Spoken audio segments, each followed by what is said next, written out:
क्या हुआ बेटा, सर में दर्द हो रहा है? अम्मी मुझे बहुत भूख लग रही है, आप खाने के लिए कुछ क्यों नहीं बनाती? कैसे बनाऊं? घर में पकाने के लिए दाल सब्जी कुछ भी नहीं है और ना ही 1 रुपया। मैं तो खुद बहुत परेशान हूँ। तो अम्मी दुकान वाले अंकल से उधार ले आए कुछ, पहले भी तो लाती थी। बेटा तुम्हारे अब्बू के फौत होने के बाद कुछ दिन तक तो उधार मिल जाता था, मगर मैं पैसे वापस नहीं कर सकी तो अब कोई उधार नहीं देता। सबने पहले ही इनकार कर रखा है। काश अब्बू हमें छोड़ के ना जाते तो हमें ये दिन ना देखने पड़ते।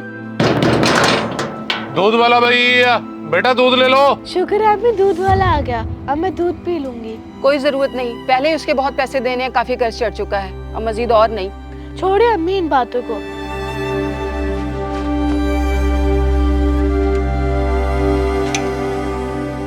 बहन आप बच्ची से किस तरह की बातें कर रही थी? जैन भाई ने मेरे लिए क्या कुछ नहीं किया। आज अगर वो इस दुनिया में नहीं है तो क्या मेरा फर्ज नहीं बनता कि मैं आप लोगों का ख्याल करूं? आपका बहुत शुक्रिया असलम भाई, मगर आखिर कब तक? एक दिन आप भी तो तंग आ जाएंगे ना, और मैं नहीं चाहती कि हमारी मजीद कोई बदनामी हो। जैसे ही मेरे पास कुछ पैसे आएंगे तो मैं आपको कॉल कर दूंगी, आप फिर दूध दे जाना। बहन आप परेशान ना हो, जब तक मेरी जिंदगी है मैं आप लोगों को दूध देता रहूंगा। एक भाई की अब बात मान भी लें, देखें बच्ची बेचारी कितनी कमजोर हो गई है। अच्छा ठीक है असलम भाई, मगर मैं मदद के तौर पर नहीं लूंगी। हिसाब होगा और एक दिन मैं सारा कर्ज चुका दूंगी, अब बस लिखते रहें। अच्छा मेरी बहन, जैसे आप लोगों की मर्जी। लाओ बेटा बर्तन।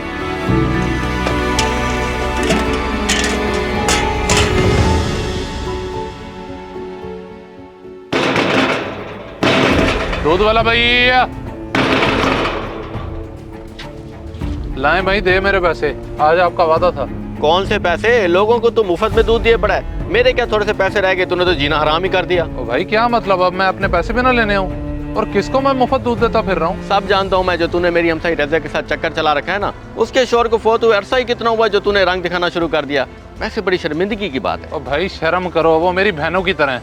उस पर इल्जाम लगाने से पहले कुछ तो सोच लेते।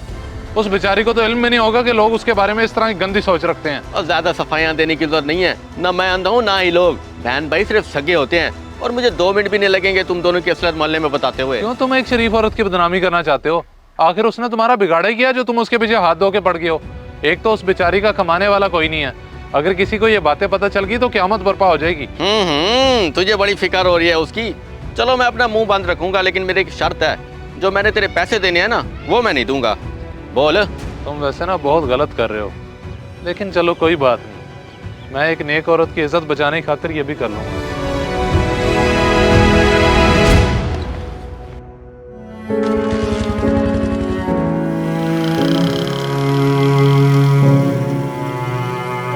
Paper scissor. बेटा मोहम्मद का ख्याल रखना, मैं जरूरी काम से बाहर जा रही हूँ, कुंडी लगा लेना, परेशान मत होना, मैं जल्दी वापस आ जाऊंगी। ठीक है अम्मी। Rock paper. सुनाए अतर भाई, क्या हालात चल रहे हैं आजकल? नजर ही नहीं आते, कहाँ गुम है? शदेब भाई मैंने कहाँ जाना है, मेरा वही पोल्ट्री का काम है। सुना है कि लोगों के घर दूध की नहरें बह रही हैं, मुफ्त के दूध मिल रहे हैं, और वो समझते हैं कि किसी को कुछ पता ही नहीं। गलत सोच है उनकी।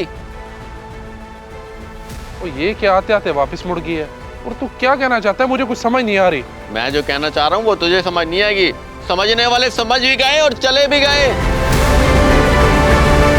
ठीक है शदेब भाई, मैं फिर चलता हूँ, मुझे थोड़ा काम है, मिलते हैं फिर।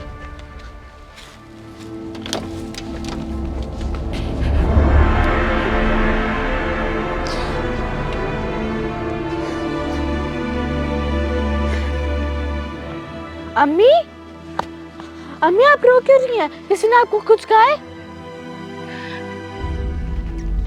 कुछ नहीं बेटा। दूध वाला भैया, बेटा दूध ले लो।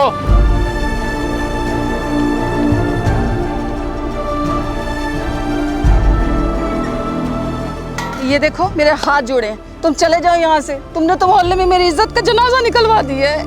मेरी बहन, मुझे तो कुछ समझ नहीं आ रहा, ये आप किस तरह की बातें कर रही हैं?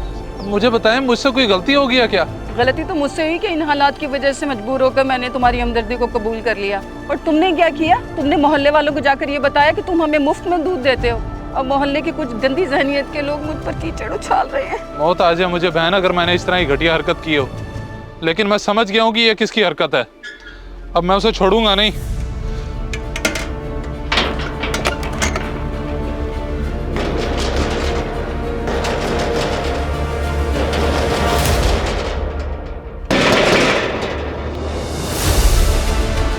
वह तू पागल तो नहीं हो गया? जब तेरी मेरी बात हो गई थी फिर दरवाजा क्यों तोड़ा है?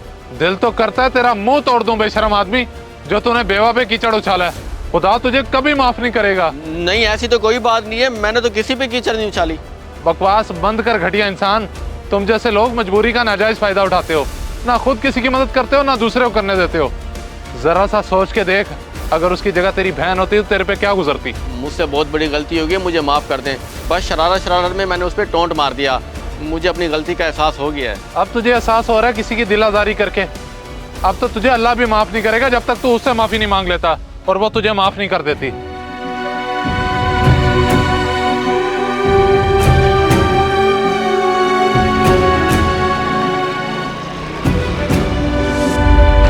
इस वीडियो को सदका जारिया समझकर जरूर शेयर करें।